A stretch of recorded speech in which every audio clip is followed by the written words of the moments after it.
The Murder Shelf Book Club contains disturbing content related to real-life crimes. Listener discretion is advised.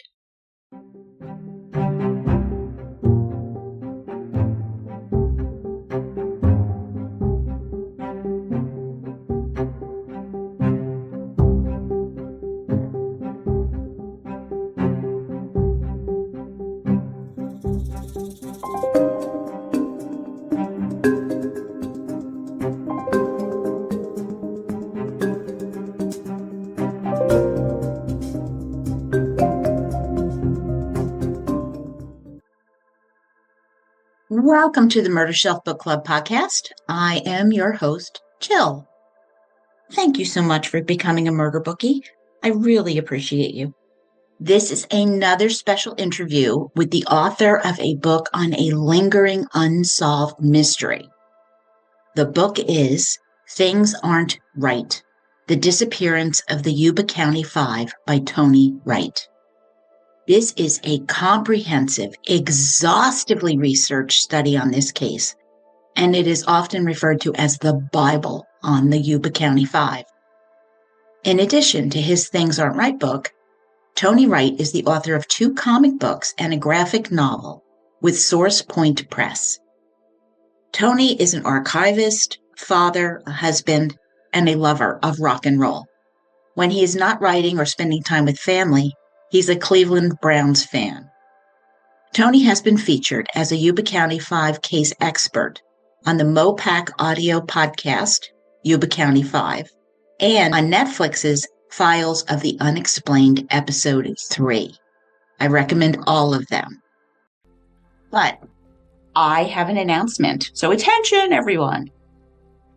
I am going to once again be participating in Creators Row at CrimeCon Denver from September 5th to 7th, 2025. Woohoo!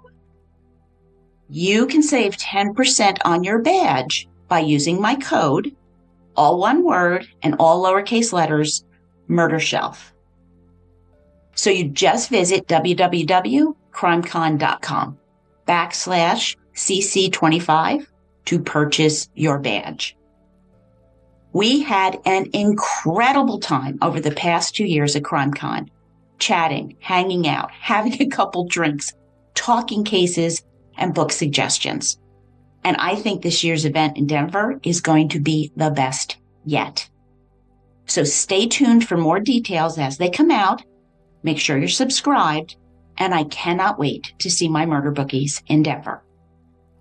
So today, a little bit about the Yuba County Five. Ted Weiher is 32 years old and residing in Yuba City. He's involved with the Gateway Project, which provides jobs for individuals with disabilities and mental illnesses. Ted loves mac and cheese.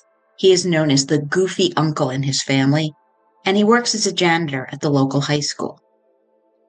Jack Doc Madruga. He is 30 years old, and he is the driver this night we're going to be talking about. He drives his beloved 1969 Mercury Montego. He is quiet and reserved, and a veteran who served in Vietnam. Jack enjoys life, he loves spending time with his friends, and he even attended college. Bill Sterling is 29 years old, religious, and loves to bowl. He's a quiet guy who enjoys supporting the UC Davis basketball team, just like the other boys. Jackie Huett is 23 years old and is best friends with Ted Weiher. They share a close bond. Jackie has a passion for motorcycles and basketball. He enjoys watching I Love Lucy, game shows, and listening to Diana Ross and the Supremes.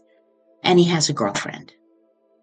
And then Gary Mathias, a 24-year-old veteran who had been diagnosed with paranoid schizophrenia. Now, he has been taking medication since 1975, and this story is taking place in 1978. Now, during this time of adjusting to his meds, Gary has initiated some fist fights, which had landed him in trouble. But his family reported that he was turning his life around and had been very stable. Gary loves music, plays the harmonica, and even performs in a band. He's also an athlete, and he enjoys sports, obviously basketball. Known affectionately as the boys by their families, 4 of them have intellectual disabilities that give them some childlike qualities. But make no mistake, these adults are thriving. Some are confidently managing their own finances, and they all hold down jobs. And they had plans. They were eagerly preparing for the Special Olympics championship basketball game, which was to take place on February 25th, 1978, with some even laying out their uniforms on their beds in anticipation. And I can relate to that kind of excitement. They were driven by dreams of participating in UCLA's Special Olympics tournament, complete with a fantastic trip to Disneyland, which was 5 months off in the future. But the night of February 24th, 1978, the boys hopped into Jack Madruga's Montego, excited to attend the UC Davis game in Chico, California, a journey they knew well, usually taking about an hour. After enjoying a thrilling game, which wrapped up around 10 p.m., they made a pit stop at a convenience store, buying candy and snacks. And then they disappeared. They never made it home that night. For unknown reasons, as they were driving home, they would take a detour into the Plumas National Forest, located in the foothills of the Sierra Nevada mountains, traveling 75 miles in the wrong direction.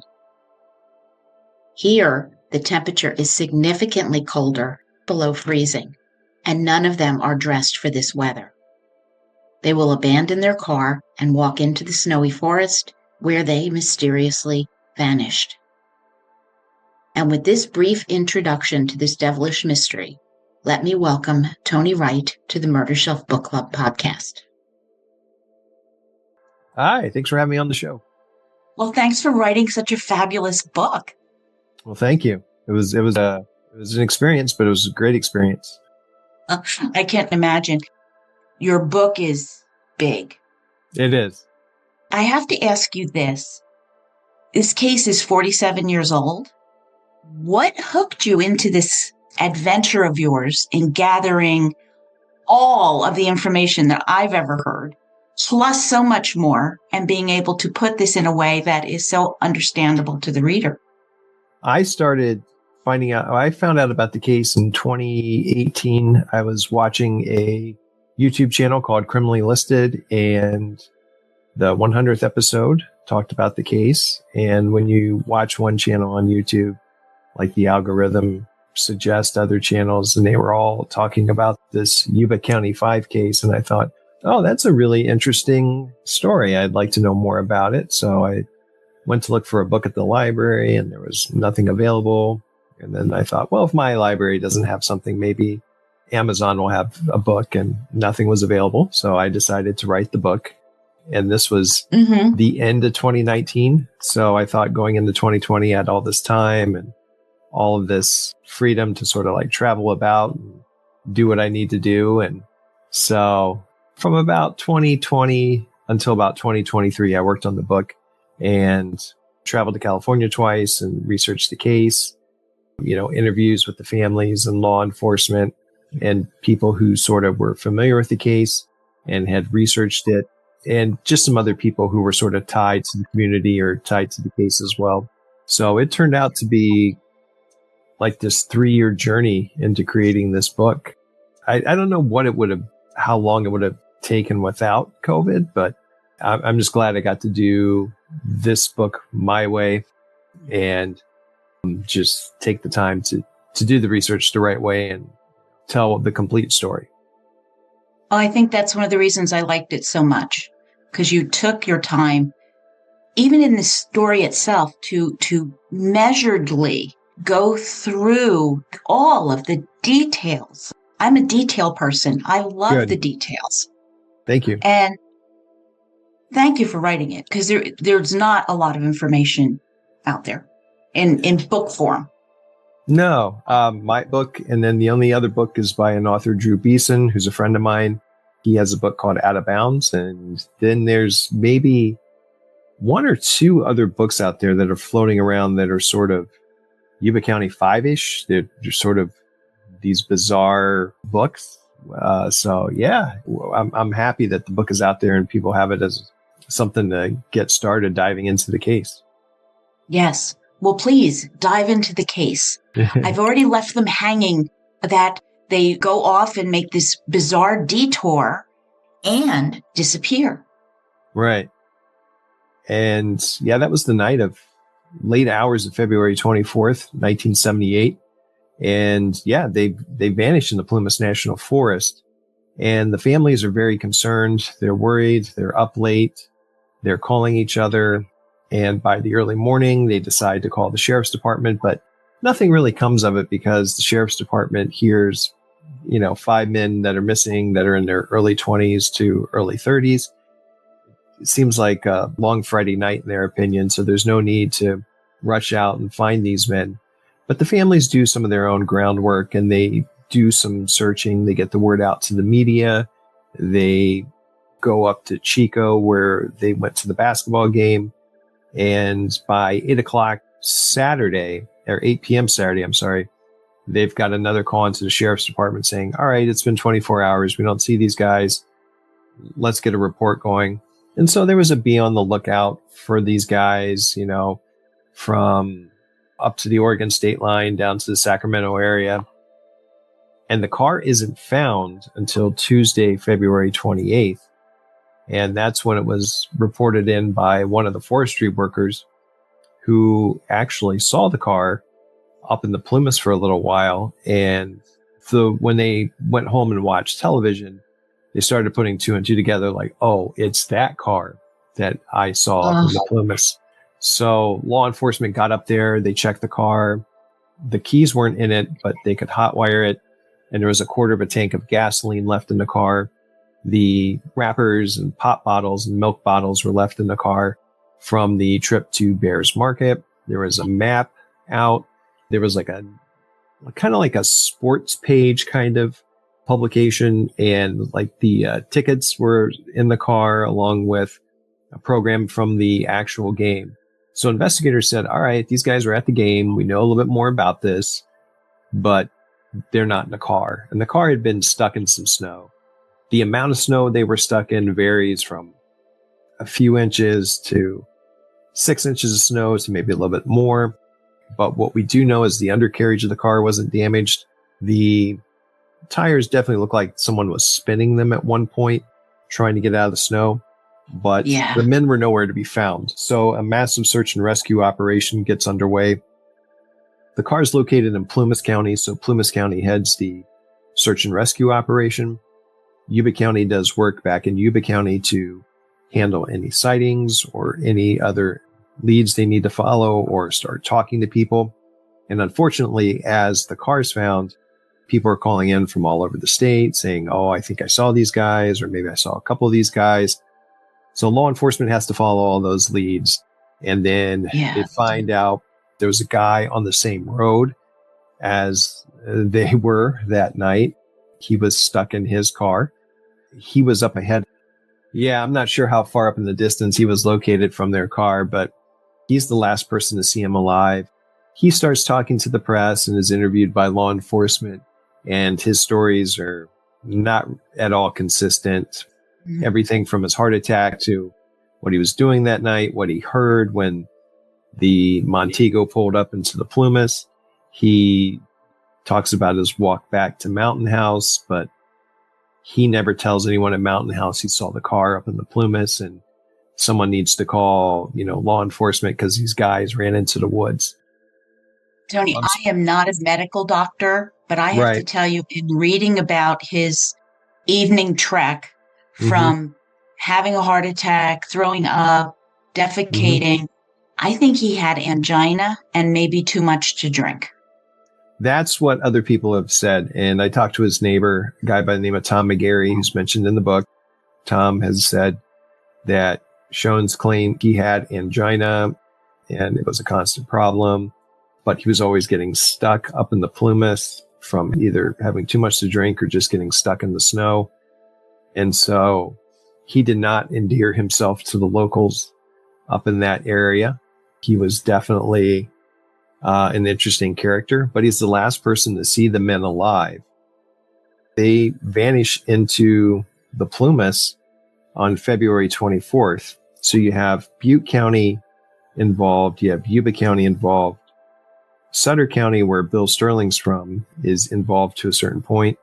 Neighboring Plumas County to Butte County gets involved as well. The state becomes involved. So you have like February, March, April, May, this investigation's going on. And March is probably their busiest because that's when they're doing an extensive search and of the Plumas. They have a helicopter going. They have cadaver dogs. They have, this and that happening as far as like searching for the men. They bring in psychics. They interview family members. They're getting a lot of letters from people who are some colorful and interesting characters. Some of the searching does continue through April, May, and nothing really happens until June when some bikers find the remains of Ted Weiher up in this Granite Basin area near the Daniels Inc. campground in these trailers that were used by the Forestry Service. And Ted is found in a bunk bed in one of these trailers. He has passed away. He has lost close to 100 pounds. He was clean shaven at the time of his disappearance. His beard shows growth, which really puzzled the coroner's office because they wanted to know exactly how long he was in that trailer. And within the trailer, they found a candle that someone had used. They found sea ration cans that had been opened.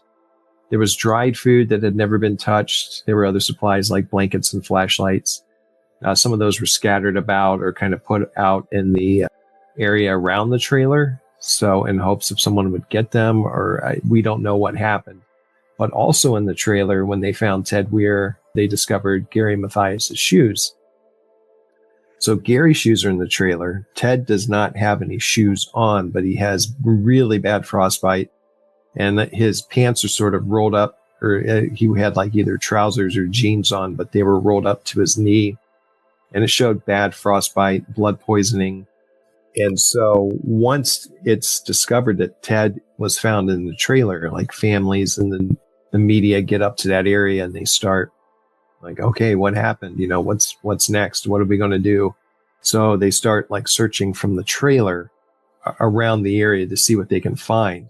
And within a few days of finding Ted Weiher in the trailer, they find the remains of Jack Madruga and Bill Sterling. I want to say like 3-4 miles like southwest of the trailer. And so Jack's remains are on like one side of a road. Bill's remains are on the other side of the road. They're not complete sets of remains, unfortunately. There really isn't too much you can do with those remains as compared to Ted's to sort of get a complete autopsy.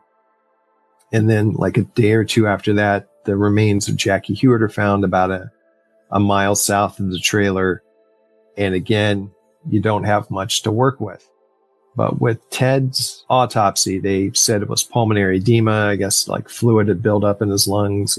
You can be in a high altitude. You can have a heart condition that sort of triggers this. Right.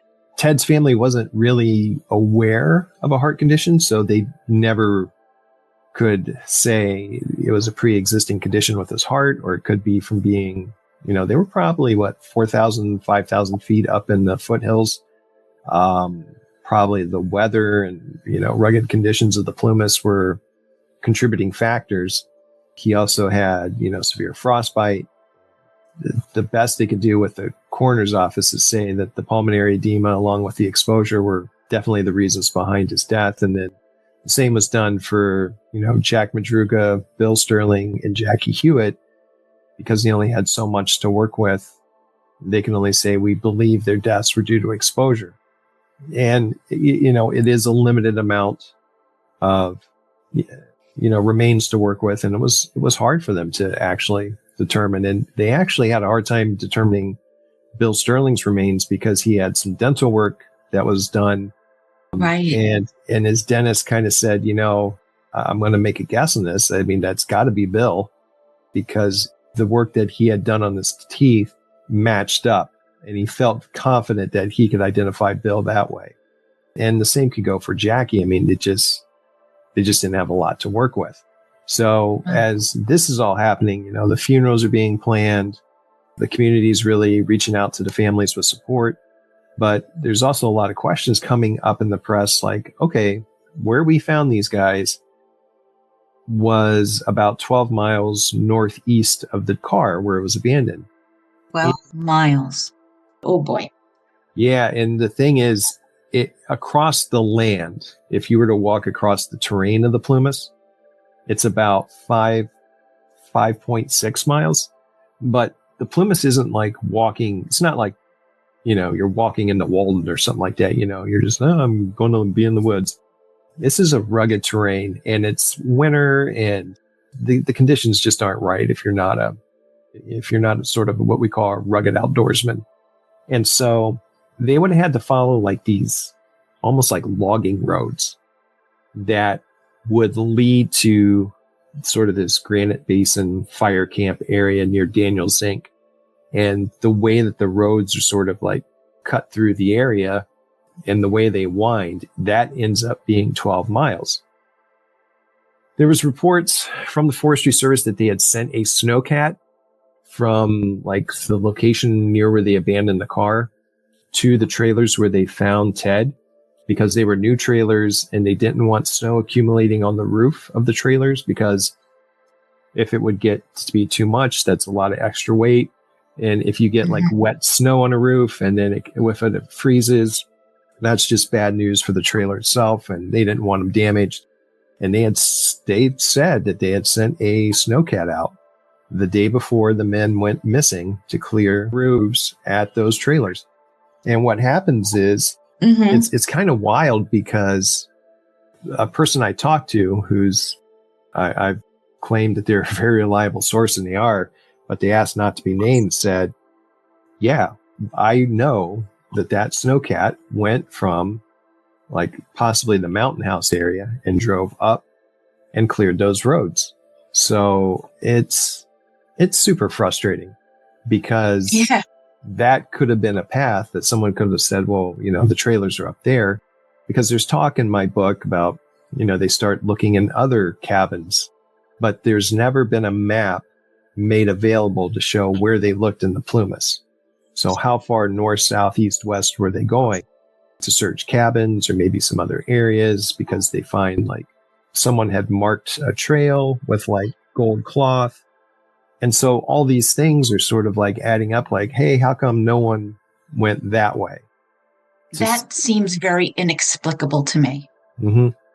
If they had taken that pathway, literally almost plowed a pathway there.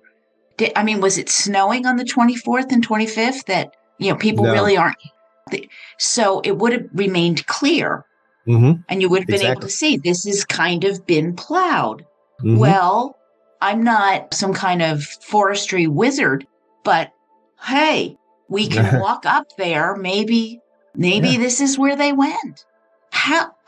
Listen, no one thought that. My outrage, and it's all wonderful, but nobody thought that. And it's just absolutely mind numbing. Yeah. And the Forestry Service said, we told you about the trailers, and some law enforcement members said, no, you never said anything about that to us.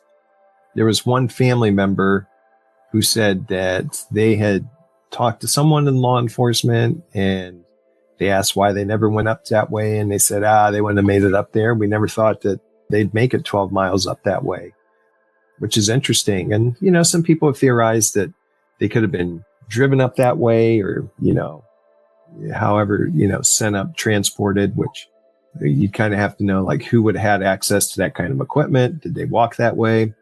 So it's just interesting that no one checked the trailers. I think that's the bigger issue, is if people knew about the locations of the trailers, they never went up that way, because some of the reporting had them going up towards that area. And there's an area up there called Bucks Lake, and they had talked about searching that area.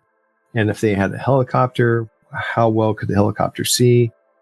Because the snow did pick up after they found the car on the 28th. And it's kind of sad because, like you were saying, Saturday, Sunday, Monday, probably into Tuesday, they had pretty good weather, and that would have been a perfect time to search. But once the car's found, then the weather starts to get bad again. And it really delayed the search and really hampered the efforts of law enforcement.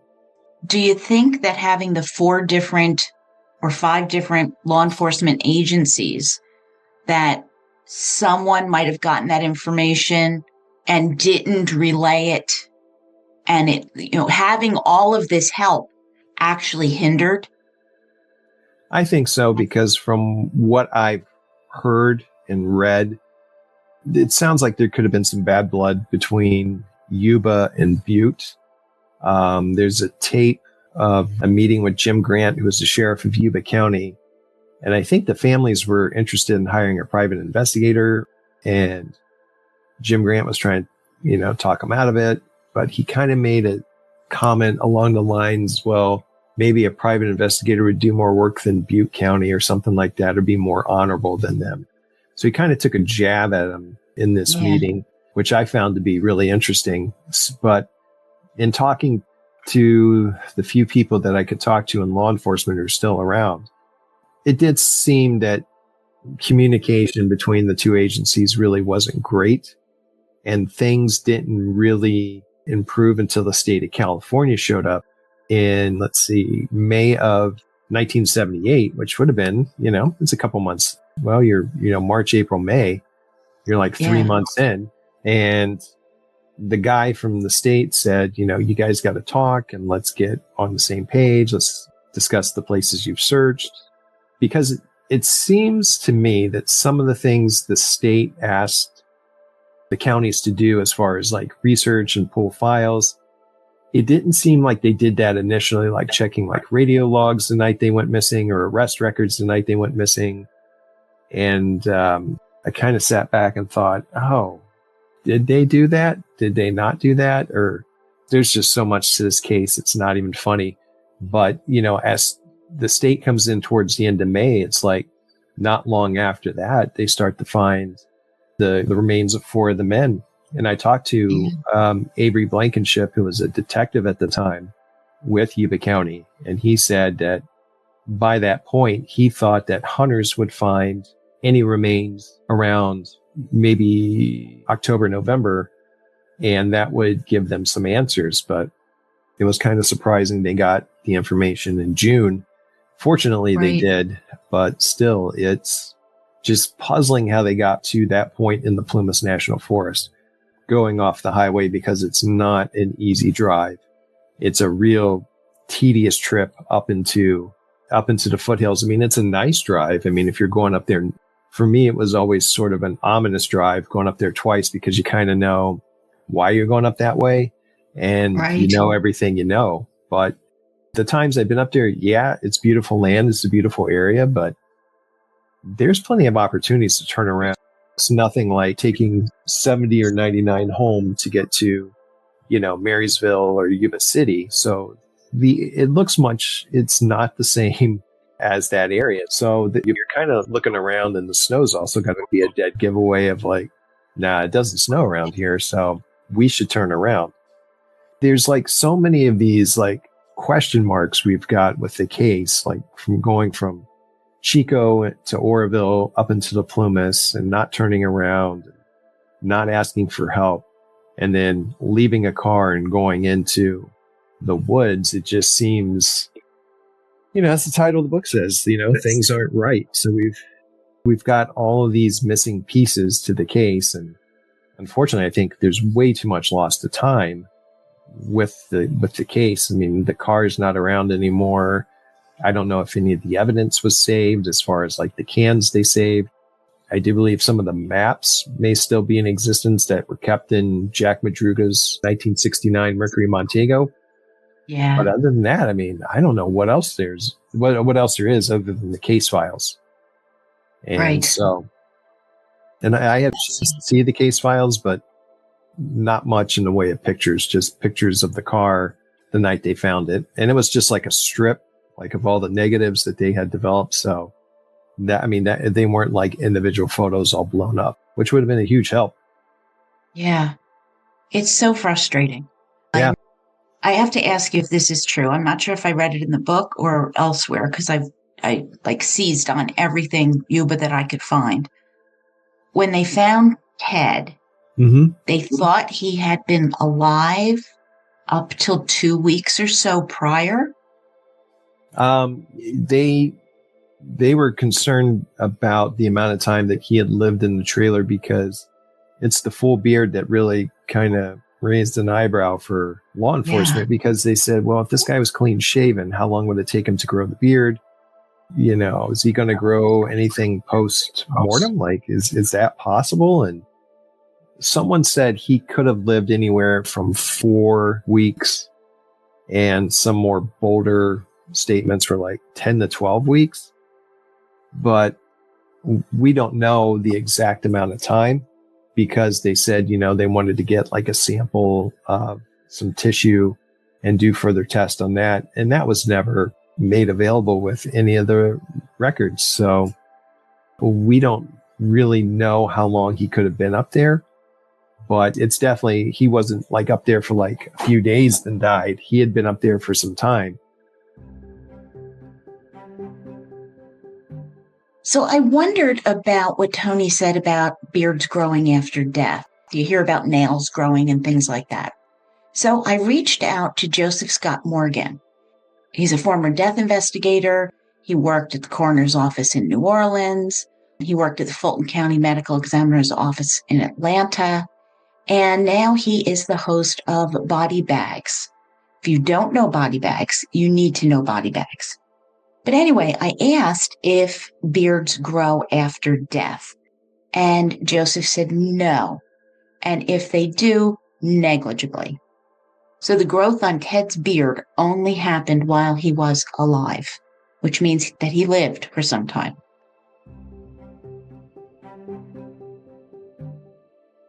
Someone had tucked him into the bed because the way that he was found, someone had tucked him a certain way and his arms are crossed, and you know, there's cans of food opened in the trailer. Someone had been up in that trailer. And with Gary Mathias' shoes in the trailer, we can only speculate that, yeah, Gary's in the trailer. Jackie Huett's dad claimed to have found handwriting on like a chalkboard or a whiteboard or something that he claims is the handwriting of his son. And family members for Gary's side of the family say that they saw handwriting that showed Gary was writing something. So that at least has those three in the trailer. Could Jack Madruga and Bill Sterling have been in the trailer? Maybe, possibly. But we don't know much about any clues that link those two to the trailer. Like the reported clues that were found inside the trailer. The trailers are long gone. And I don't even know if any of the evidence, like I said, from that trailer ever existed. And if they did a thorough inventory, if they took any photographs. I mean, we know that some photographs do exist. There was one a couple I just saw.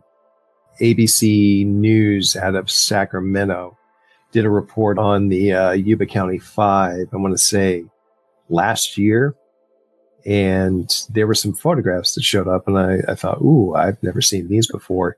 And one of them was inside the trailer showing Gary's shoes. And I thought, oh, well, this is a first, seeing these photos. So they exist. But that definitely caught my attention. So some photographs exist, but did they do a detailed inventory of that trailer? Because there's film footage of the trailer being investigated by law enforcement, and there's some things being burned. And you're like, okay, what are you burning? What's going on here? Is that something possible with evidence? Something you may want to keep? Yeah. I don't know if it was like the mattress or sheets or anything like that, but I remember seeing something being burned. Which is very, very odd. Yeah. And do we know if Gary and Ted wore the same shoe size? Good question. I don't know if they did, because Ted and Gary were roughly same height. It's possible. And maybe Gary liked Ted's shoes better because I don't see anyone going out back into the wilderness without shoes. But Right. if Gary preferred Ted's shoes and they fit just fine, he could have taken those. But I'm sure I've heard that question before, but I don't know if they had the same shoe size. They were roughly same height, but that doesn't always mean anything. Right. I just wondered, because you're saying that Ted did not have shoes and socks on, and his pants were Right. kind of up to the knee. So I understand if you're suffering from sepsis, blood poisoning, lost toes. Yeah. Sure, you don't want, and I don't even think you want a blanket resting. I think it can be that painful, a blanket touching on that. But if his shoes were thicker, in better shape, I would swap them out. Yeah, definitely. If I was I'm going to try and see what happens, I would swap them out. That makes sense to me. Yeah, I mean, it's hard to tell how long Gary was in the trailer, but I personally would be of the opinion that it wasn't long, because if Gary was aware that he didn't have medication available, things were going to go south really quickly. And so I think Gary's time in the trailer was probably brief. And that's why I see Jackie in the trailer, because someone would have to watch over Ted. So, I mean, that's definitely a possibility. I just don't see people like Ted and Jackie separating in the Plumas and not hanging out together. It makes sense that Bill Sterling and Jack Madruga were found near each other because those two were close friends.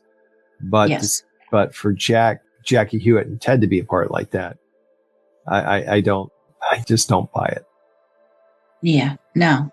You'd be pulling together as best you could. Yeah. Yeah. Okay. So do you have your pet theory on what drove them up into the mountains inexplicably when they know that they have this huge thing going on the next day they've been excited and can't wait to get home for?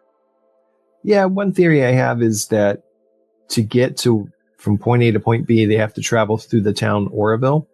So maybe to get to Oroville, you have to exit the highway. So maybe there was a reason where they exited the highway, restroom stop. Somebody wanted to use the payphone, or somebody had to do something. And once they stopped, and wherever it is they stopped, something happened at that location. Either they ran into someone they didn't want to run into. That was probably like someone with some beef with them who just didn't care about them. Or they could have run into some drunk locals who may have been under the impression that these were stupid guys and they could pick a fight with them and, right, do something like that. And then from there, it was bad. So they had to get away, and it just kept getting worse for whatever reason. Others were following them, or they were threatened, or something like started in Oroville, in my opinion, and then just went berserk from there and just led them up into the Plumas. And, it was so bad, whatever it was, that they were either forced out of the car or scared out of the car, and they went into the Plumas. And yes, I agree with you. Listen, they had gone here before. They had driven to Chico before. Mm-hmm. Something had to enter into this scenario that caused a change of behavior. Right. As a teacher, and if you're dealing with special needs population, not 100% of the time, but much of the time, there's a routine that you follow. You have a daily routine. You get up, you brush your teeth, you have this pattern of behavior. So to deviate that much, a serious deviation, something outside entered their situation. That's right. What that is, I don't know. And something happened. I think people know something about this case, and they still remain silent. Because when I started doing research, someone told me, I know someone, and, they know a lot about the case, and they'll tell you about it. And then all of a sudden that person decided not to say anything. And you hear things from other people about things that were going down in Oroville at the time, or issues that some of the guys had with other people. And I kind of feel like, were those really investigated? Did they really look into them? Did the families bring them up at the time? What was being talked about in regards to the troubles that they could have faced in Oroville and maybe with people they knew, and some other things that were going on at the time, like what was happening at Gateway, the special needs place where they could get jobs and they did their basketball, and that place was under attack by an arsonist who was also a murderer. What dots can we connect here to solve this case? So much was just going on at the time up in the Plumas and back home for him that there are so many theories that it's quite I'm just getting flustered talking about it. It's a conundrum. Yeah, it's a conundrum, and it's this journey into madness, as I always say, because it's a tough case to figure out, because you're trying to develop a theory and get it from point A to point B to make it make sense. Sometimes you're going, yeah, but, or, this could work, but you kind of always run into those issues with the Yuba County Five case. I definitely don't buy the theory they got lost or wanted to go to another town called Forbes Town. No, that doesn't work for me. I'm also not buying problems with Gary, because nobody remembered Gary from the basketball game or the convenience store. So if he was having some kind of psychotic episode or whatever, no, nothing. Yeah, that doesn't fly under the radar. If you're having some kind of psychotic moment, he could be fine at a basketball game. Yeah, you notice. You don't have self-control here, and then 25 minutes later, you're out of your mind. That's just not the way that works. Yeah, and that's something that, like, I looked at, thought, no, these are not the things that are happening. Something else is happening. It's way too big, whatever's happening that night, where they just can't seem to get away from whatever it is, because they're going further up into the Plumas, and they're either being followed or told at gunpoint, you got to drive this way and do this and do that, or they're tricked or coerced or whatever. Are you aware of any bullying incidents? Yeah. I know there's one person who's talked about, who they call the town bully, interestingly enough, who definitely had a problem with one of them. But some of the others had talked about this same person, kind of having issues with them. So we've got the one person, but did anyone bring that individual up at the time? And did they say anything? Because their name comes up after the fact, many years later. So I don't know what to say about that, other than I know there was a person they had a problem with. I don't know all of them, but I do know probably 3 of them had an issue with this person, and, one more than the others. So that's the missing one, Gary. Yeah, you only need the one scary bully. We always talk about Occam's razor. Yes. And former teacher. So I know how kids can bully. And I know the boys are older, but there's still some age behavioral variations in there.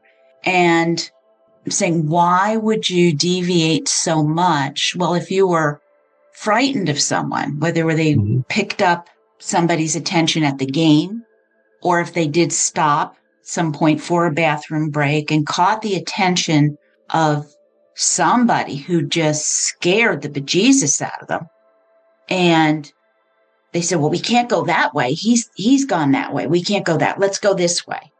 And then this happens to people all the time. You hear about these stories that you're riding along, and you think wherever you're going is right around the next bend. It'll be right here. We don't have roads in the middle of nowhere. It's got to be. And they never turn around. And they do wind up getting stuck somewhere. And that happens. I mean, that's human behavior. It absolutely happens. So I just wondered if it was something like that. I mean, I have no idea. I'm speculating, but I'm just trying to think of basic human behavior. Could it be something that simple? And somebody who thinks they're pulling a prank and it's funny, until it wasn't funny. And then let's face it, if you were the one who was the catalyst for this whole thing, and now you've got all these police agencies, this massive search going on, I'd be like reading a comic book somewhere. The last thing I'd be doing is saying, oh, hey, it was me. Exactly. Self-preservation kicks in for them, and they're going to keep their mouth shut. And I don't know what you're talking about. Yeah. It's unfortunate. I think more true crime than you do. So I know people can be terrible. They really can be terribly cruel. Yeah. And if you're dealing with handicapped people, they have been targets. It's just, unfortunately, it's there, and it's a factor, and it's terrible. But I wonder if it was just somebody who got them on their radar and said they're vulnerable. I'm going to have some fun. Didn't turn out to be fun. Yeah, I've tried to figure out like the wrong place, wrong time kind of scenario, like you've been saying. Just running into the wrong person, even running into someone they didn't want to see. Like, oh, it's them. Like, great. And it feels more like it's something like that, where there's a problem, we got to get away from the problem, and it's not going away. And now it's sort of more of some moment of fight or flight. And because to abandon that car in the cold, in the snow, and you're not ready for it, that's serious. So that also has me thinking that the situation was more dire than people think. And you also hear stuff like people will say, well, who let these guys go out by themselves, and who let them drive, and how'd they get a license and things like this. And it's get a license the same way everybody gets a license. Yeah. You go out, you learn to drive, and you pass the test. Exactly. Shall we test these people and see how well they're doing these days? Exactly. We still hear that today. And, you're hearing it back in the 70s as well. For me, it's a case that's, I'd like to see it solved. I'd like to see them at least find the remains of Gary Mathias in the Plumas National Forest. It's been hit hard by, the forest fires that have been going on out in California. And if anything could come of that, find the remains, that would be great. And I also still believe that there are people in the communities of like Yuba City, Marysville, Olivehurst, even up in Oroville, or possibly Chico, who knows something about the case. And it's time to come forward, because we're getting close to 50 years. You said it was 47, which is right. So we're heading 3 years from the 50th anniversary. So I think whatever you're afraid of, or you don't want to be viewed as a snitch or, an informant or something. I don't know. I mean, that time has passed. Well, in my book, anybody who at this point comes and possibly shares information, you're a hero. Yeah. You are the hero in this story. Yeah. And you're helping, and you're getting this case solved. And it's like we keep saying, it's been a long time. And what's really good about the case, and I know that there's not always good, but this case was pretty much silent for almost 40 years. Nobody was really talking about it until true crime podcasters needed new material to research. And when someone found the case, they went, oh, well, this is really a fascinating story. And then when one person gets the story and it seems to pick up speed, other people can say, oh, is there more to this? And I think as the more people were digging, I think they got to a certain point and they said, okay, this is where we want the story to be. And it got a lot of people's attention. And I was one of those people. And I said, there's more to the story. So let's dig further and get the truth out there and let people know who these guys were, more about their community and things that were going on in their lives, and talk about the investigation, the good, the bad, and the ugly, and get into the legacy of the case. And I think that's important to go over. People that I talk to about the case, they're very interested. It's something they can't stop thinking about. I understand them completely. I mean, it's one of those cases that will literally keep you up at night, because you just think about it like, what happened? Why did this happen? Why didn't they do this? And it's a fascinating but heartbreaking case. And I think it's definitely time for us to get somewhere with this case and get somebody to talk and say, yeah, well, this happened and then this happened. And that could get the ball rolling with an investigation or getting something as far as closure. I still remain hopeful, even though the case is overwhelming. It is, which is why I'm really thrilled that you came on my podcast to talk about this. Well, thank you. Weather's getting nice and, people be sitting around pools, and I'm hoping they're going to have your book in their hands while they're doing this, and that they get thinking, and especially people in California who may have grandparents who were around at the time and start asking questions around the dining room table and, pass the potatoes. And by the way, Grandma, what do you remember from that? Oh, well, you never know. I remain hopeful. Yeah. Anything you can do to help. Anybody that knows anything can definitely contact the Yuba County Sheriff's Department. I mean, that's the first place to start. Oh, heck. Crime Stoppers. You can do that anonymously. You don't have to worry about anyone judging you or thinking anything poorly of you. Just call Crime Stoppers. There's got to be a Crime Stoppers number there. Yeah, and there's ways to share anonymously and share tips and let them know what you know. And like I said, 47 years. You need to stop thinking about any big bad wolf coming after you because they've gone through 47 years as well. Right. So these are things to bring up. But yeah, I'm hoping for the best and let this book jumpstart someone's memory or make them actually come forward and say, all right, I know what happened, because I know those people are out there. I believe they are too. Yeah. Too much time has passed. All the parents have passed away. Some of the siblings have passed away. I think there's still some family members left, and I think that would be huge for them. I think it was bad enough not knowing where they vanished to. Yeah. People have said to me, the not knowing where my loved one is horrendous. Yeah. 4 of them at least got the answer to that. But then you go, why? Why? And that question is still hanging. Yeah, and we still don't know where Gary Mathias is located. Talking to his family, they believe he's in the Plumas somewhere. National Forest, no one's going to cover all 1.1 million acres, or I don't know if it's acres or whatever, square miles or whatever, but. And unfortunately, there are animals. Yes. I mean, that was tough when they found the bodies 4 months later. Yeah. That factor. Mm-hmm. It's going to be hard finding the remains of Gary Mathias, but I think something could come of it. I've been keeping eyes on some stories that people have been finding. There was a story, this year, someone had found remains in the national forest around that area. I mean, it wasn't Gary, but it was still the remains of someone. Right. And, that does give you hope that, hikers do stumble across things from time to time and do report it. Mm-hmm. Hope can be out there for these people. Yeah. Tony, thank you so much for coming on the podcast, telling the story, keeping it alive, taking all the information together and putting it into one place where we can read it. Yeah. And I appreciate your optimism too. Yeah. Well, thanks for having me on your podcast, Jill. It was great having a chance to talk to you and your listeners, and very happy that people are getting the book and learning more about the 5 and learning more about who they were as people and getting involved in the case and just trying to figure out what happened. Well, they were here. Yeah. The truth about who they were is important. That the story is out there. Their names are out there and preserved. Exactly. That's the way it should be. And they're just remembered not as like statistics or victims, but as people who had a lot of dreams and had family who loved them and friends and girlfriends and things like that. So the more we know about them as people, the better we understand the story. Yes. All right.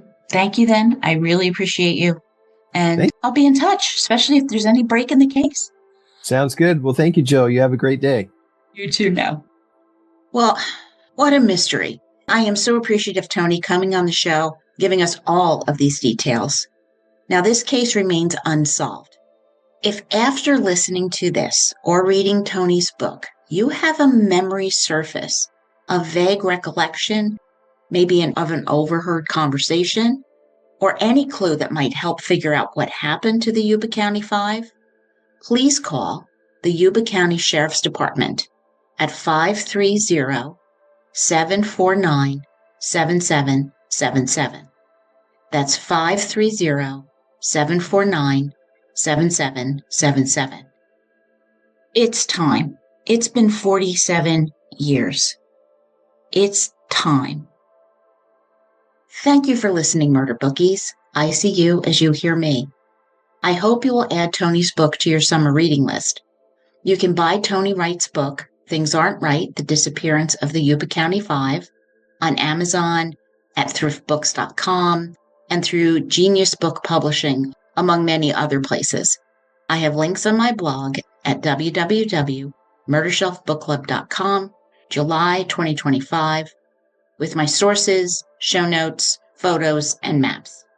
Don't forget to use my code, MurderShelf, one word, lowercase letters, when you buy your CrimeCon Denver badge, and save yourself 10%. And a little shout out to Amber M. Powell, who subscribed to me on YouTube. Now, some of you have asked how you can help me grow the podcast. Well, have a new episode party, listening and discussing at home. You can contact me at jill@murdershelfbookclub.com, or you can find me on X, Facebook, Instagram, and I'm on YouTube too. You can also join my Patreon for $4 a month to help me choose the next book coming off the murder shelf. So I'll see you in a couple weeks, Murder Bookies.